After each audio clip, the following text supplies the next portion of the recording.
All right, guys, we're going to go over the new cycle for function. I'm going to go through Monday, Wednesday, Thursday, and our Saturday class. So starting with our Mondays, we're going to continue on with our cycle, working on kind of creating more awareness around the muscles. But Mondays are going to be more focused around the lower body for these next 10 weeks.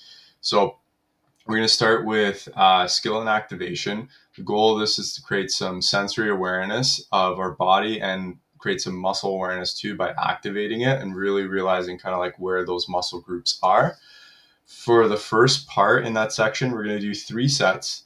We're going to do a cluneal nerve stretch, and we're trying to just mobilize the nerves very lightly. These are the nerves that are going to run into kind of our glutes there, and they're responsible for firing up those muscles. So you will feel this as a stretch sensation when you get into the position. We're going to do that on each side so that we can create some awareness of it, and we want to keep that tension that we're creating at a 3 out of 10. So really low. We don't want to push it any further than that. If we do start pushing it up, we'll start to get what's called nociceptors turning on, which will actually make our body kind of like stop and get tighter. And that's not what we want. We want to actually loosen things up a little bit, but we got to keep the tension at 3 out of 10. So keep that in mind when you're doing that nerve tensioning drill. And then we're going to activate the glute as well. So after we've mobilized the nerves, we got good firing in that area, we're going to go into a glute med activation. So that's the side of your butt there. And we're going to hold that for 10 to 20 seconds, really creating a good contraction on either side. And we're going to go through those 2 movements 3 times. So this is going to be a part of the warm up to activate and get those areas ready. And then that's going to carry us into our strength work. We're going to do some deadlifts, 3 sets of 5-3-1. So 5 reps, 3 reps, and then 1 rep. The goal is as we go down in reps, we can go a little heavier. Now, with this one today, some of you might be newer to the deadlift, so just take your time and really learn the skill at first. So you don't need to go really heavy. For those of you more comfortable with it, then you can play around with the weights. Feel free to go from a sumo stance, conventional stance, whatever suits your body the best to keep the best positioning and make it more of a hinging movement than a squatting movement. Then I would get you to kind of adjust then. So if you're finding that you're struggling with keeping your feet hip width apart and then doing your deadlift, it's just like your back's rounding or you can't keep the technique. Let's do a wide stance, so a sumo stance deadlift. That's going to be our focus today. We're going to do that on Mondays, working on that deadlift. We're going to build some strength in our core, our legs, and our posterior chain. So that being the muscles all on our backside. And this helps us with posture and carries over into a ton of different movements. So being really good at the deadlift is going to help us improve in squatting. It's going to help us improve in our upper body. So it's going to carry over into so many different things. So really good movement. And we're going to continue to work on that on the Mondays. And then our workout is going to be a little bit of a benchmark, just very straightforward for time, 100 box step ups at a 20-inch box height. Now choose something that you have good stability with. So 20 inches might be too high for you to start off with, then definitely go a little lower, but make sure you record how high it is. And we're trying to either finish the 100 box step ups in the 10 minutes or go as far as possible. If you only can get like, let's say 30 to 40, then the box height is way too high. So we want to make sure we at least kind of break that 50 to 60 rep mark. And this is going to be something we'll test later on for endurance and stamina. So it's going to test our lower body endurance and a little bit of the cardiovascular and the stamina in our legs as well. So this is our Monday to start off there. We're going to work on our strength. Lower body is the primary focus on the Mondays. So opposite to that, on Wednesdays, we're going to do upper body and we're going to focus on the bench press. So before we get into that, our skill and activation, we're going to activate the radial nerve, which it does a lot of our like motions in our hand, but also in our triceps as well, which we are going to use in the bench press. With that said, we're going to activate the tricep as well to really kind of create awareness of where that muscle is in our body. We do it in different ways. And the stimulus of those 2 movements is to create sensory awareness and muscle activation. So we'll focus on that for the first part. And then we'll carry that over into our bench press. So we're going to do 5 sets of 5 with a controlled descent. We're building up as we go if it feels good, or we might be just working on technique and getting familiar with that bench press, working on our chest, triceps, and our lats, but overall pushing strength for our upper body is the focus in that second piece. When we're done that, we're going to revisit a benchmark you guys have done in your intro classes. Half Cindy.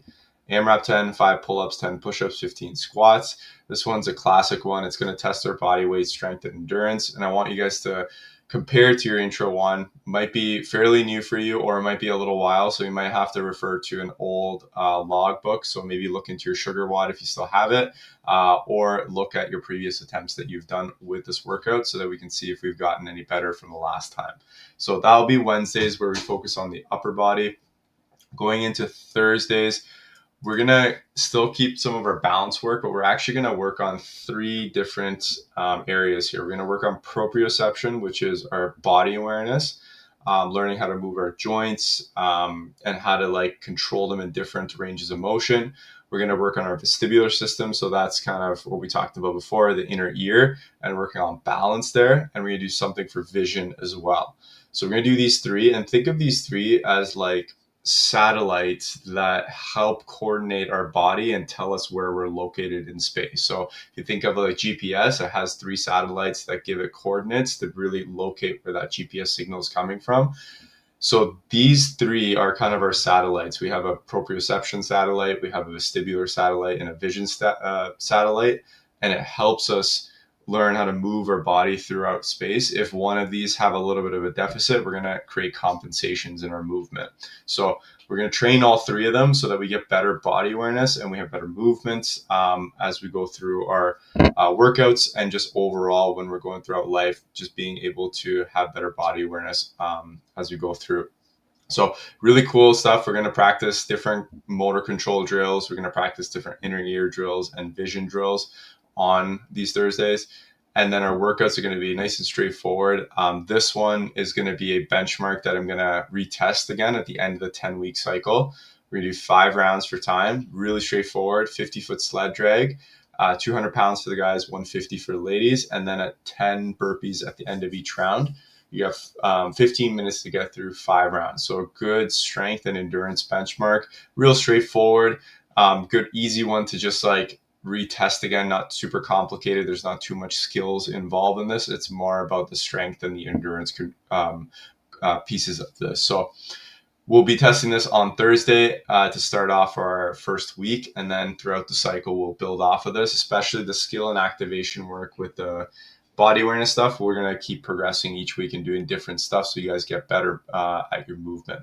So that's Thursday. And then our Saturday, we'll still keep the same theme also with that being the endurance side of things. It's going to have a little bit of a slight difference or some progression from the previous cycle. So this week, we're going to actually test some benchmarks for ourselves. We're going to do a breath hold benchmark, and this is going to be a really good indication of your CO2 tolerance and how well you breathe.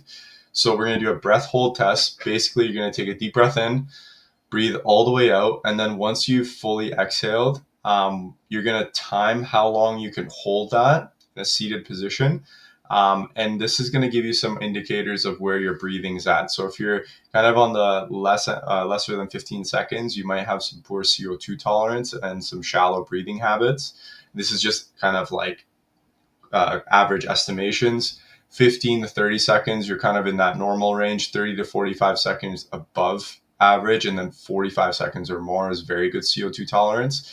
And we think that sometimes we need O2, but we also need a balance of CO2 as well. So we're going to keep that in mind when we're doing our breathing and our training and all that.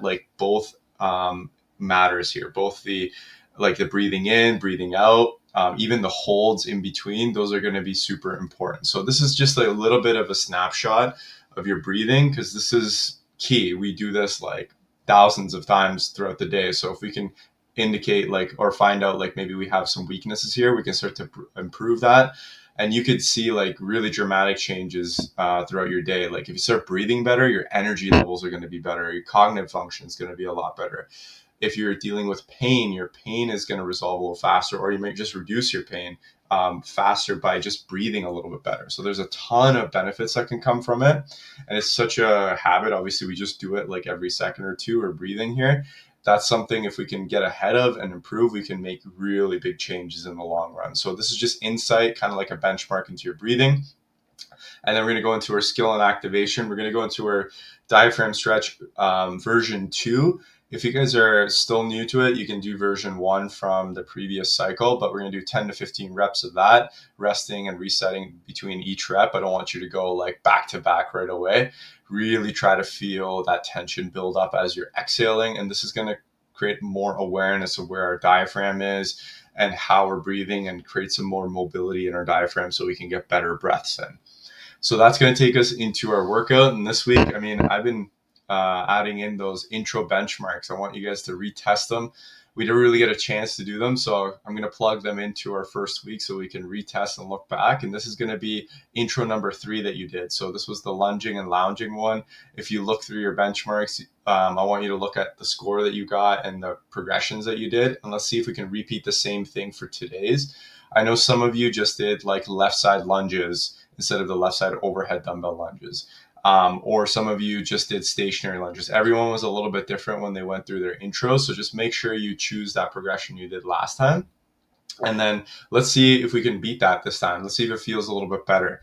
So this is going to be a good little benchmark, and I'm going to test this again at the end of this 10-week cycle to see if we got a little bit better. But Saturdays are going to be mainly focused on that endurance, and we're going to do different things to work on it, and our breathing skill as well. So expect to see that on the Saturdays. Hopefully that was fun, guys. Excited for the next cycle to come. Make sure you review everything, you see your workouts, just to get into the mindset of what to expect, and that way you get more out of your workouts each week. So hopefully that was helpful, and we'll see you guys in class.